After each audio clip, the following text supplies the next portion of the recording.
المہریہ کیا ہوا ہے؟ انہیں کھانا کھا کر نکلے ابھی کچھ ہی دیر ہوئی تھی، میری طبیعت عجیب سی ہو رہی ہے، المہریہ نے گلا مسلتے ہوئے بمشکل کہا۔ کیوں، کیا ہوا ہے؟ فلک پیچھے کو مڑ کر اس کو دیکھنے لگی جو اچانک سے پیٹ پکڑے بری طرح سے درد کے مارے چلانے لگی تھی۔ المہریہ میں ہاسپٹل لے جاتی ہوں، ریلیکس۔ اس کی بگڑتی حالت دیکھ غزل کے ہاتھ پیر پھول گئے۔ غزل دھیان سے ڈرائیو کرو۔ المہریہ مجھے دیکھو، کہاں درد ہو رہا ہے تمہیں؟ فلک غزل کو کہہ کر پیچھے کی جانب جھکی۔ میرا پیٹ بہت درد ہو رہا ہے، بمشکل اس کو جواب دے کر المہریہ ایک بار پھر چیخی تو غزل نے ڈرائیونگ اور تیز کر دی۔ مجھے وومٹ کرنی ہے، وہ بول کر فوراً سے ہی پیٹ پر ہاتھ رکھ گئی۔ ویٹ یہ لو۔ فلک تو لمحہ سوچ کر ایک شاپر اٹھا کر اس کی جانب کر گئی، جس کو تھامتے المہریہ بری طرح سے کھانستے ہوئے شاپر کو منہ سے لگا کر بے حد دکھتے پیٹ پر ہاتھ رکھے الٹی کرنے لگی۔ بس ہم ابھی پہنچ جائیں گے، تھوڑا سا صبر۔ غزل اس کی حالت مزید خراب ہوتی دیکھ کر اسے تسلی دیتے ہوئے بولی، بس ابھی ٹھیک ہو جاؤ گی، تم دیکھنا۔ فلک اس کی پیٹھ سے ہلا رہی تھی، جبکہ وہ اب کچھ بھی کہنے کی پوزیشن میں نہ تھی۔ کمبخت، جب تک مطلب رہا میرے پیچھے پیچھے رہی۔ اب تو آواز بھی دو تو سنتی نہیں ہے۔ ایک تو ساری حویلی مجھے مل کر پاگل کرنے پر ہے، اور ایک تو ہے۔ چچی مارخ کے کمرے میں داخل ہوتے ہی شروع ہو گئی۔ بیڈ پر بیٹھی مارخ ان کو دیکھ کر خاموشی سے اٹھ بیٹھی۔ وہ دکھنے میں کافی کمزور ہو چکی تھی، کیونکہ کسی کا بھی دھیان اس پر نہ تھا کہ وہ کھانا بھی کھاتی تھی یا نہیں۔ آنکھوں کے نیچے حلقے بے حد بڑھ چکے تھے، جب ہونٹ ایسے خشک تھے جیسے اس نے کئی دن سے پانی نہ پیا تھا۔ کوئی کام ہے؟ وہ خاموشی سے اٹھ کر ان کے نزدیک آ کر پوچھنے لگی۔ اس کی حالت بے حد نڈال تھی، جو انہوں نے نہ دیکھی یا پھر دیکھ کر بھی اس پر غور کرنا ضروری نہ سمجھا۔ ہاں، جا یا باہر کچھ عورتیں آئی ہیں، اپنی دادی کے کپڑے دیا۔ وہ ہاتھ میں موجود تھیلا مارخ کو پکڑاتی ہوئی نخوت سے بول کر باہر نکل گئی، جبکہ وہ سیاہ رنگ کی چپل پہن کر اپنی چادر اٹھاتی سر پہ اوڑھنے کے بعد وہ اسے لیے باہر نکلی۔ چلتے ہوئے اس کا سر بے تحاشا چکرا رہا تھا۔ اسے لگا وہ ابھی زمین پر گر جائے گی۔ نہ جانے کے لیے کس ہمت سے وہ باہر نکلی۔ باہر نکلتے اس کی نظر سامنے گئی، جہاں 3 عورتیں چادر میں ملبوس زمین پر بیٹھی تھیں۔ یہ کچھ سامان۔ جھک کر وہ تھیلا ان کے سامنے رکھتے اس کا سر بری طرح سے چکرایا۔ تبھی فون پر بات کرتے اسفندیار نے وہاں کھڑے گارڈ کو بلا کر کچھ ضروری باتیں سمجھانے کے لیے اس کو سائیڈ پر بلایا۔ ارے ارے بی بی جی! اگلے ہی لمحے مارخ چکراتے ہوئے سر کو تھام کر زمین پر جا گری، تو وہ عورتیں حیرانی سے مارخ کا وجود ہلانے لگی، جو بے سود بے حس و حرکت زمین پر پڑی تھی۔ ان عورتوں کی آوازیں سن کر اسفندیار حیران ہوتا فون کو جیب میں رکھ کر گارڈ کے ساتھ اندر داخل ہوا۔ کیا ہوا ہے؟ کیوں شور مچا رہی ہو؟ اسفندیار کی بارعب آواز پر وہ عورتیں نقاب کر کے ہاتھ سے نیچے اشارہ کر گئی، جب کسی کی نظر چادر میں چھپے وجود پر گئی۔ یہ کون ہے؟ اسفندیار نظریں جھکا کر پوچھنے لگا۔ مارخ بی بی۔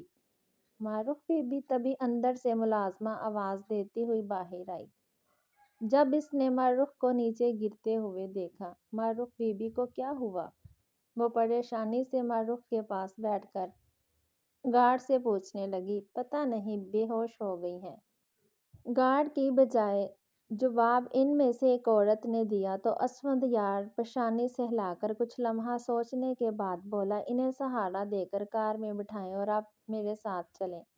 وہ ملازمہ سے کہہ کر اپنی کار کی جانب بڑھا، جو پاس ہی اس نے کھڑی کی تھی، جبکہ اب وہ چاروں مل کر مارخ کو اٹھانے لگی۔ وہ لڑکی کس کے ساتھ ہے نرس؟ ڈاکٹر اندر سے مارخ کو چیک کر کے نکلی تو سامنے ہی نظر آتی نرس کو مخاطب کیا۔ نرس آس پاس دیکھ کر اسفندیار کی جانب دیکھتی اس کی جانب اشارہ کر گئی۔ وہ لڑکی آپ کے ساتھ ہے؟ سفید کوٹ کی جیب میں ہاتھ ڈال لے ڈاکٹر 2 قدم آگے ہو کر اسفندیار سے مخاطب ہوئی جو فون پر اہم کام کر رہا تھا۔ اچانک سے رکا، پھر اس نے سر کو خم دے کر حامی بھری۔ کیا لگتی ہیں وہ آپ کی بیوی یا کون؟ ڈاکٹر کے سوال پر وہ چونکا۔ رشتہ دار۔ جب کوئی جواب نہ بن پایا تو وہ محض اتنا ہی بول کر خاموشی اختیار کر گیا۔ اس کے کسی اپنے کو بلائیں جو قریبی ہو، جیسے ماں یا باپ یا پھر بہن بھائی میں سے جو ان کے ساتھ رہتا ہو۔ ڈاکٹر ایک نظر اسفندیار کے جھکے سر کو دیکھتی ہوئی اپنی بات کہہ کر آگے بڑھ گئی۔ اسفندیار ڈاکٹر کے جاتے ہی پیشانی کو سہلانے لگا۔ پھر کچھ سوچ کر اس نے دستگیر کے چچا سائی کا نمبر ڈائل کیا۔ بیل جاتی رہی مگر آگے سے کال ریسیو نہ ہوئی۔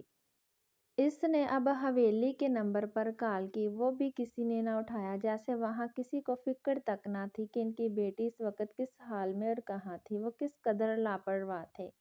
اسفندیار کو سوچ کر ان پر شدید طیش آیا۔ وہ دستگیر کو بلا لاتا مگر اس کی فلائٹ تھی۔ گہرا سانس بھرتے اس نے فون سے گارڈ کا نمبر ڈائل کیا، پھر اسے چچا سائی کو ہر بات بتا کر ہسپتال آنے کا کہا۔ گارڈ کا کہنا یہی تھا، اگر وہ آ گئے تو ضرور، یعنی نہ جانے وہ کب آتے۔ اسفندیار بنا کچھ کہے فون کٹ کر کے جیب میں رکھتا، پھر ڈاکٹر کے کیبن کی طرف چل پڑا۔ وہ ہی اس کو لایا تھا تو اس کا علاج بھی اس کے ذمے تھا۔ آئے بیٹھیے۔ سامنے اسفندیار کو کھڑے دیکھ ڈاکٹر نے فائل کو بند کرتے ہوئے کہا۔ اسفندیار ہونٹ بھونچے آگے آ کر کرسی پر بیٹھا تو ڈاکٹر نے گہری سانس بھرتے اسفندیار کے جھکے ہوئے سر کو ایک نظر دیکھا۔ کیا آپ نے ان کے اپنوں کو بلا لیا؟ ڈاکٹر کے سوال پر اسفندیار خاموش ہی رہا۔ دیکھیں یہ ایک سیریس ایشو ہے، اس لیے ان کی فیملی ممبر میں سے بات کرنا ضروری ہے میری۔ ڈاکٹر کی تفصیل سے بتائی گئی بات نے اسے حیران کیا۔ وہ اسفندیار بولتے بولتے رکا، پھر پیشانی کو 2 انگلیوں سے مسلتے اس نے بات مکمل کی۔ جی میری ہونے والی بیوی ہے تو آپ مجھے بتا دیں۔ اسفندیار نے نظریں جھکا کر ہی رکھی تھیں تو ڈاکٹر اسے خاموشی سے دیکھتے ہوئے کچھ پیچھے کو ہو کر بیٹھ گئی۔ یعنی ان کے مسائل کیا ہیں آپ جانتے ہوں گے؟ خیر میں بات طویل نہیں کرتی، میں نہیں جانتی کہ آپ کے کیا گھریلو مسائل ہیں۔ ڈاکٹر رکی، پھر انہوں نے اسفندیار کو جیب میں رکھے فون کو بند کرنے کی مہلت دی جو چنگاڑتے ہوئے انہیں ڈسٹرب کر رہا تھا۔ آپ کی ہونے والی بیوی اس وقت ایک شدید ڈپریشن سے گزر رہی ہیں۔ 2-3 دن سے انہوں نے کچھ کھایا پیا نہیں ہے۔ کیا آپ کو اس کی خبر تھی؟ اسفندیار سے آخر میں سوال کرتے انہوں نے اسے مزید حیرت میں ڈوبنے پر مجبور کیا۔ یہ کیسا انکشاف کر رہی تھی وہ بے ساختہ، اس کا سر نفی میں ہلا۔ او آئی سی۔ دونوں ہاتھوں کو باہم جوڑے ڈاکٹر بس یہی کہہ پائی۔ دیکھیں میں حیران ہوں کہ وہ زندہ کیسے ہیں۔ ان کی ذہنی حالت اس قابل نہیں کہ انہیں اور مزید کوئی ٹینشن ملے۔ وہ جس ماحول سے پریشان ہیں اس سے انہیں نکالنا ضروری ہے، ورنہ۔ ڈاکٹر رکی تو اسفندیار نے مٹھیاں بھونج لیں۔ وہ کیسے ماں باپ تھے؟ کیا وہ اس قدر اندھے ہو چکے تھے؟ کچھ دیر میں انہیں ہوش آ جائے گا، مگر آج وہ یہیں رکیں گی۔ دوبارہ سے بند کی گئی فائل کو کھولتے ڈاکٹر نے بات ختم کر دی جب اسفندیار کا فون پھر سے بج اٹھا، جس کو سننے کے لیے وہ ڈاکٹر کا شکریہ ادا کر کے باہر نکلا۔ دیکھا تو کال دستگیر کی تھی۔ سائیں السلام علیکم۔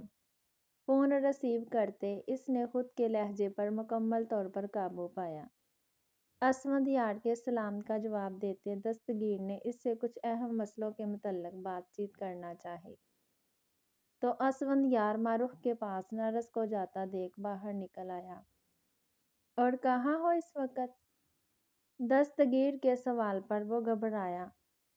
وہ اسے کیا جواب دیتا؟ ابھی نہیں بتا سکتا۔ جھوٹ وہ بول نہیں سکتا تھا اور سچ وہ بتا نہیں سکتا تھا، تبھی بیچ کا راستہ چنا۔ بچے ہو جانے کے بعد اطلاع کرنے کا ارادہ ہے؟ دستگیر کے سوال پر اسے اچانک سے کھانسی آئی۔ ابھی اس کی شادی ہوئی نہیں تھی اور وہ اس کے بچوں تک کا سوچے بیٹھا تھا۔ سائیں، مجھے لگتا ہے میری ایک ہاں پر آپ نے میری 4 شادیاں کروا دینی ہیں۔ اسفندیار ذرا سا چڑ کے بولتا وہاں رکھے بینچ پر بیٹھا۔ نیلا آسمان آج بادل سے پاک خوبصورت دکھ رہا تھا۔ تم ہاں تو کرو۔ دستگیر کے جواب پر وہ مسکرا کر پیچھے کو سر ڈھلکا گیا۔ اگر آپ نے مجھے پیٹا نہ تو ضرور ایک دن شوہر بن جاؤں گا، اور ایک دن نزدیک نظر آتا ہے۔ اسفندیار نے کھل کر بات کی، مگر گھومی ہوئی بات مجھے پتا تھا۔ میرے پیچھے تم بے وفائی پر اتر سکتے ہو۔ غلطی ہو گئی، کوئی بھروسے کا بندہ ڈھونڈ کر نظر رکھوانی تھی تم پر۔ دستگیر نے جیسے ٹھنڈی آہ بھری۔ بگڑ تھوڑی رہا ہوں، آپ کی اجازت میرے لیے اہم ترین ہے۔ اسفندیار کو بخشا نام دستگیر کو دوسری جانب مسکرانے پر مجبور کر گیا۔ لگتا ہے کوئی پسند آ گئی ہے تمہیں، کہو تو قاضی لے آؤں۔ دستگیر کے سوال پر اسفندیار کا قہقہ چھوٹا۔ جی ہسپتال آ جائیں، 4 بچے بھی ہو چکے ہیں۔ وہ اب بگڑ کر بولا۔ اچھا غصہ کیوں ہوتے ہو؟ بس میرے پیچھے کوئی گل نہ کھلا لینا۔ سیدھی بات کہہ کر وہ پھر الٹی بات پر آیا۔ وہ شاید اس انداز میں صرف اسفندیار سے ہی بات کرتا تھا۔ شاید دوست ہونا واقعی اللہ کی ایک نعمت ہے، جس کے ساتھ بات کر کے انسان کچھ اچھا محسوس کرنے لگتا ہے۔ اب تو ضرور، اسفندیار نے مذاق میں کہتے فون کال بند کر دی۔ تبھی اسے گارڈ کا فون آنے لگا۔ کالر ریسیو کرتے اس نے فون کان سے لگایا تو دوسری جانب سے وہ اسے چچا سائیں کے آنے کا بتا رہا تھا۔ شاید اسے سمجھ نہ آیا وہ کیسے ان سے بات کرتا۔ تبھی وہ فون لیے چچا سائیں کی جانب آیا، جو گارڈ کے بلانے پر رک چکے تھے۔ اسفندیار وہ چونکے، پھر انہوں نے گارڈ سے فون لے لیا۔ اسفندیار ان کی آواز سنتے ہی انہیں ہسپتال کا نام بتا کر انہیں آنے کا کہتا فون کال کٹ کر گیا، جبکہ دوسری جانب وہ حیران پریشان سے کھڑے رہے۔ ڈاکٹر وہ المہریہ کو جب سے ہسپتال لائے تھے تب سے پریشانی میں بس ٹہل کر ڈاکٹر کے باہر آنے کا انتظار کرنے میں لگے تھے۔ ڈاکٹر کے نکلتے ہی وہ دونوں بے چینی سے ان کی جانب لپکی۔ پریشانی کی کوئی بات نہیں، فوڈ پوائزنگ ہو گئی تھی، اب وہ بہتر ہے، ڈاکٹر نے انہیں تسلی دیتے ہوئے کہا تھا۔ ان دونوں کو جیسے پرسکون سانس آئی۔ فوڈ پوائزنگ کیسے غزل؟ فلک حیرت سے پوچھنے لگی۔ کیا ہر ایسا کیسے ہو سکتا تھا؟ ان دونوں نے بھی وہی کھانا کھایا تھا، شاید اسے وہ ڈش پسند نہیں تھی، مگر اس نے میرا دل رکھنے کو زبردستی کھائی۔ غزل سر ہاتھ میں پکڑے وہاں رکھی کرسیوں میں سے ایک پر جا بیٹھی۔ او فلک، محض اتنا ہی کہہ پائی۔ اس کے پاس کہنے کو کچھ نہ تھا۔ وہ لڑکی واقعی غزل وہ بے حد پسند کرتی تھی، بوس کو کیا جواب دیں گے؟ تبھی فلک کے ذہن میں جھماکا سا ہوا، یہی سوچ کر پریشان ہوں۔ غزل اسے پریشان نگاہوں سے دیکھ کر کہنے لگی، جبکہ فلک بھی اب اس کے قریب جا کر بیٹھ گئی۔ رافع کا فون۔ فلک فون پر رافع کالنگ دیکھ اسے دکھاتے ہوئے بولی، آپ کو پیشنٹ بلا رہی ہے۔ تبھی نرس باہر نکل کر غزل سے مخاطب ہوئی تو وہ دونوں چونک گئی۔ فون مت اٹھاؤ، اندر چلتے ہیں، فلک کو کہہ کر غزل خود کو کمپوز کر کے اندر داخل ہوئی، جہاں وہ سامنے ہی بیڈ پر لیٹ انہیں اندر دیکھ ہلکا سا مسکرا دی۔ تم کیسی ہو المہریہ؟ فلک پریشان تاثرات سے آگے بڑھ کر اس کا ہاتھ تھام کر پوچھنے لگی۔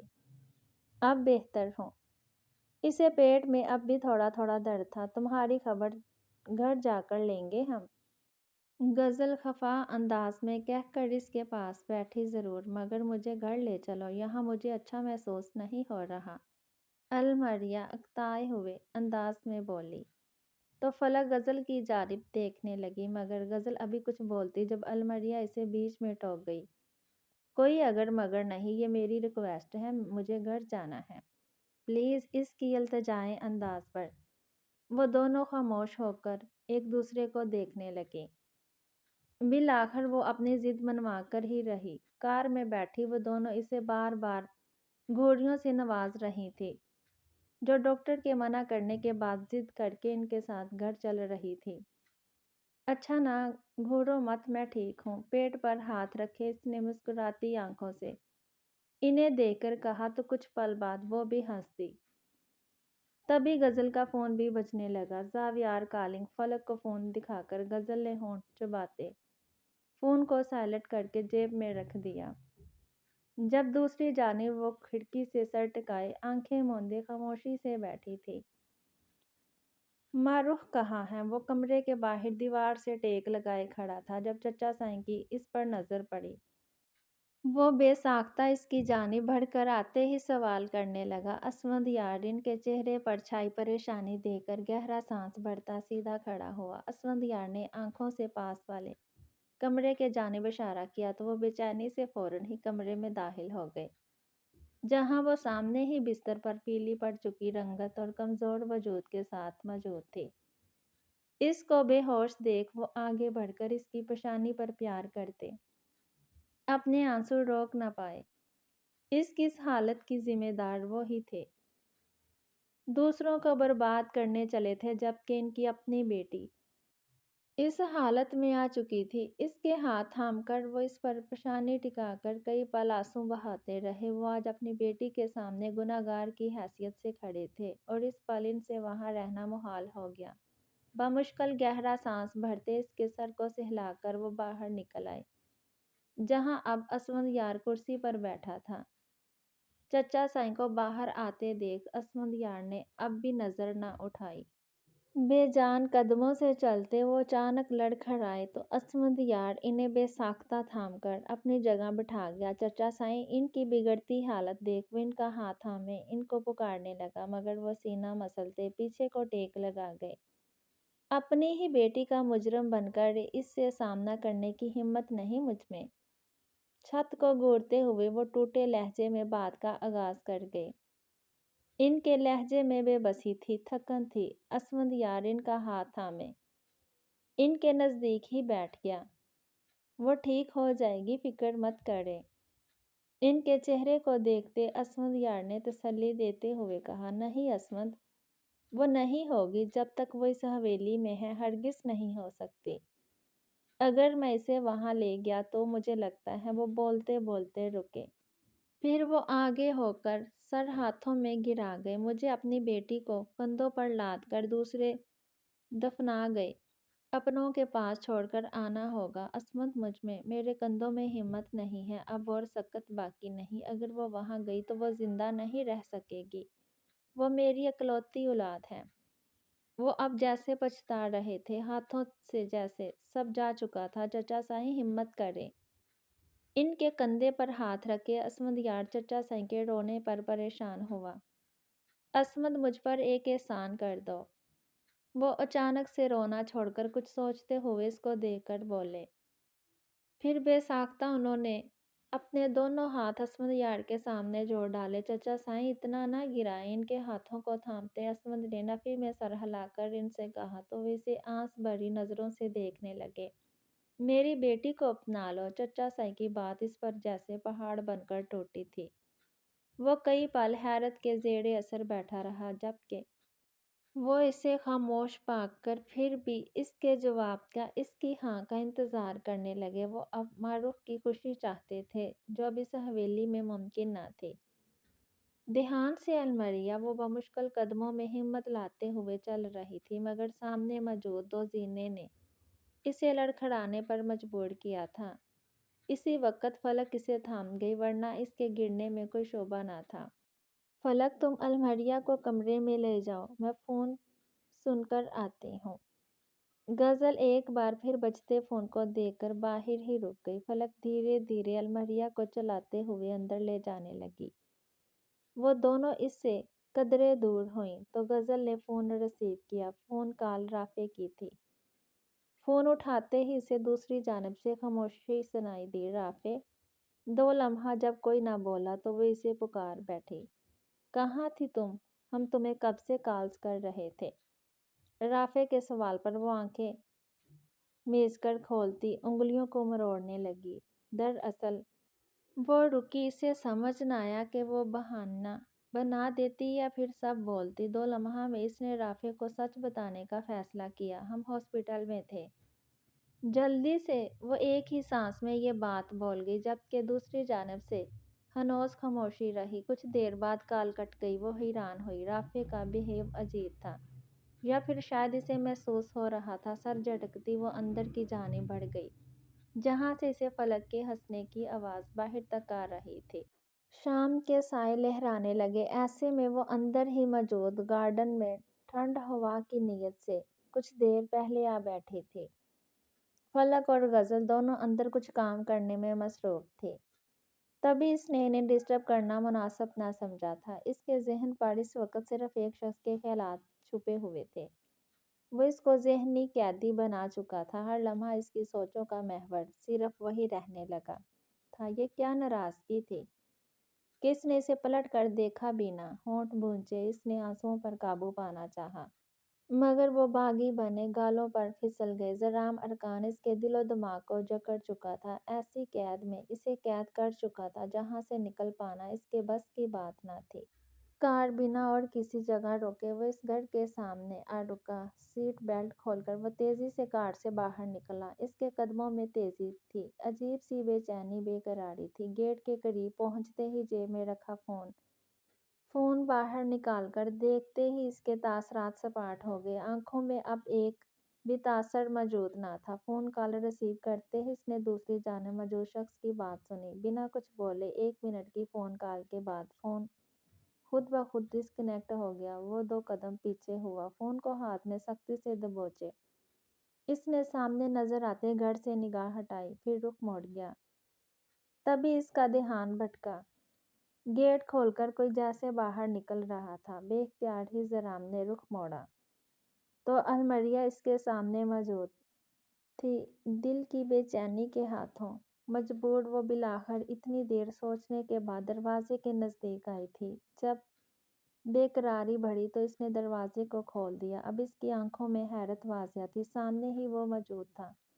دل کی دھڑکن بڑھی تو وہ گیٹ پر مضبوطی سے سہارا لینے کو ہاتھ جما گئی۔ بھاگ رہے تھے۔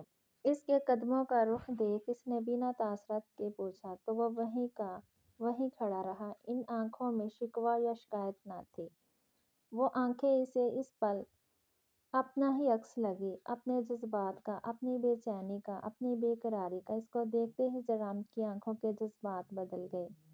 وہ اب بے تاثر نہ تھی، ان میں بے انتہا جذبات موجود تھے جو ایک نظر میں ہی اسے دیکھتے واپس لوٹ چکے تھے۔ فون کو جیب میں ڈال کر وہ وہیں کھڑا رہا۔ جب وہ چادر کو ٹھیک کرتی اسے ایک نظر دیکھ اندر کی جانب مڑ گئی۔ سن شائن، وہی خوبصورت پکار، وہ پلٹ نہ سکی مگر رک گئی۔ اسے اور قدم نہ اٹھایا گیا۔ اپنی روشنی سے کیسے دور بھاگا جا سکتا ہے؟ وہ اب اس کے نزدیک ہی پیچھے آ کر رک چکا تھا۔ عقب سے آتی آواز پر اس نے چادر کو مضبوطی سے جکڑا۔ اپنی روشنی کو بے گھر اور اسے دخل تو کیا جا سکتا ہے تو دور بھی جایا جا سکتا ہے۔ وہ اچانک ہی رخ موڑ کر تلخی اختیار کر گئی۔ اس کے الفاظ سن کر جرام کو 2 لمحہ لگے۔ وہ جھلی لڑکی نہ جانے کیا کیا چیز اخذ کیے بیٹھی تھی۔ کس نے کہا تم بے گھر ہو گئی ہو؟